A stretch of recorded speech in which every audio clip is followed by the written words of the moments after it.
Good morning, good morning. Good morning. How's everybody doing? Y'all awake? Great. It's early, man.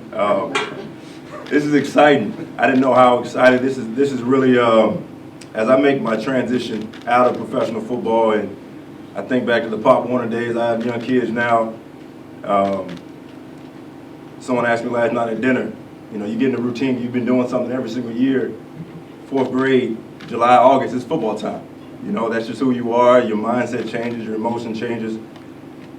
And so it's special for me to be back here with you guys as you guys get ready, because I know where the fans may see Saturdays or Sundays, I know what it takes Monday through Friday through Saturday from November, December, January, February.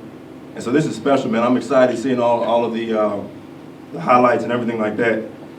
But I just wanted to, share a few things this morning on my journey. And I guess I've officially made the old head, we call it the old head category. As a player, I remember just, hearing a lot of veterans, they always had stories. That's the true sign of an old head. They always got stories. They got stories for days. So I guess I'm officially in that category. So young fellas, man, bear with me. I won't be too long. But I remember, the first thing I think about is I remember legacy being really on the forefront of my mind. I don't even know what that meant, but I just remember legacy and who in the world was the University of Richmond? I had no clue. When my high school coach told me there's a coach from the University of Richmond here to recruit you. And I said, the University of who? No disrespect, I love my Spiders, man. But as a young guy, I'm thinking, Carolina Tech, Miami, I'm thinking all these schools, right? What in the world, I want to leave a legacy. What in the world, first of all, who was Richmond and what did they have to offer me? How was that going to impact the legacy? Man, I take such pride in Richmond because they're the only school who gave me an opportunity. So finally, after I got over I figured out who they were, I took a visit, I'm like, okay, this campus isn't so bad. I'm going to make the most of this opportunity. And I remember I was looking at the preseason rankings, and this is all good, because right, preseason rankings, they mean everything, right? No, they mean nothing. But I remember Coach Clausen put up the preseason rankings on the board, and we weren't even in the top 100. So again, this legacy thing in my mind, it was embarrassing to me, and I didn't want that to be a part of my legacy. And I remember sitting there with the rest of my freshman class and looking at them and saying, we're going to win a national championship before we leave here. This isn't going to be our legacy. So there's three things that I want to tell you all today that really have impacted my journey from Richmond on. One of my favorite quotes is, he who has a why can endure any how. When Coach Clausen put that preseason ranking up on the board, that became my why. My why was to compete, but to make sure everyone knew who the University of Richmond was, and every single one of the guys that were sitting on that row with me. That was my why. That became my why. Why is that important? Why was that important for me? Because, man, when I felt like I should have been at a different school, or when I felt like I didn't want to be at school, I didn't want to do the work, I didn't want to do the tough things, it was that why that kept me. It was that why that kept us all pushing each other. It was that why that when we were 3-8 our first year, we said, no, this is what we're going to do, and we stuck with it. So I would challenge every single one of you guys. It's not that, no disrespect to the coaches in here, but it's you guys' team. You all have been selected here as leaders. To you, when you go back, what is your why going to be? Why are you guys, what's going to be special about your team? What's going to be special about your legacy? And define that before you step out on the field. Define that with the guys. The second thing I'll say is there's another quote. If you want to go fast, you can go alone. If you want to go far, go together. That took a little bit of time for me to learn. As a young kid, I felt like, man, I was very ambitious, very driven, and I could figure it out. I could do it myself, right? A little hard-headed, collided with a couple of coaches early on. I felt like I had all the answers. It wasn't until my senior year, Armand Shields, who was the best man at my wedding, he was a wide receiver. We both had NFL aspirations. We came in together, worked out together. We pushed each other.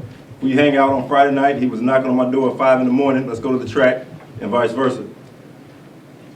But he got hurt, Northeastern, beginning of the year, and I knew this was our senior year. There was something in me that it was deeper than what I'd ever experienced before. I'd always been competitive. I always had a drive.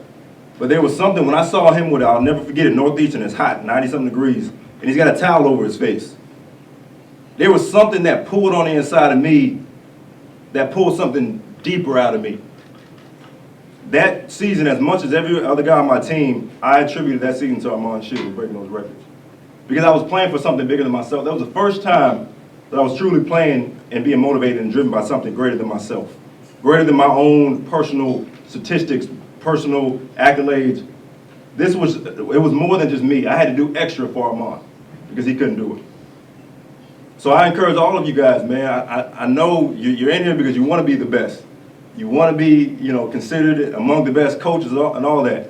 But find someone or something that can cause you to dig deeper and achieve things outside of your personal best. If I could take out, I'm going to pull a Drake move. You know how in the studio he records off his phone. I did take notes. I'm not up there just freestyling. And lastly, for me, a coach told me, don't ever let anything beat you twice. Don't ever let a team beat you twice. That has helped me more in life than probably anything, because there was a 24-hour rule we had in the NFL, man, with the good teams that I was on. No matter what happened, you had 24 hours to celebrate it, or you had 24 hours in the morning. Sometimes there's a game, there's a hard-fought game. I might have fumbled at the end or turnover at the end, and it was physically draining, but it's also emotionally draining, right? You're watching the film on Monday, you're watching the film on Tuesday, you're back out there Tuesday at practice, and you're still thinking about that play you missed, the read you didn't make, the assignment you messed up, the play you didn't call right as a coach. Well, now it's starting to beat you twice, because now I'm not preparing for the next game. I'm not preparing for the next opportunity, and now guess what? I lose the next week, or I don't perform as well, and it had nothing to do with the next week. It had everything to do with me letting the team last week beat me twice. The same way with the victory, right? You watch the film, you're feeling good, you had the 200 yards, or you threw for this many yards, you had 4 sacks, you're feeling good about yourself, and next thing you know, you don't perform as well the next week. So don't ever let anything beat you twice. You make a mistake in school. You make a mistake on the field. You make a mistake in life. You do great. Celebrate it. Breathe it. Learn from it. But you got to move on.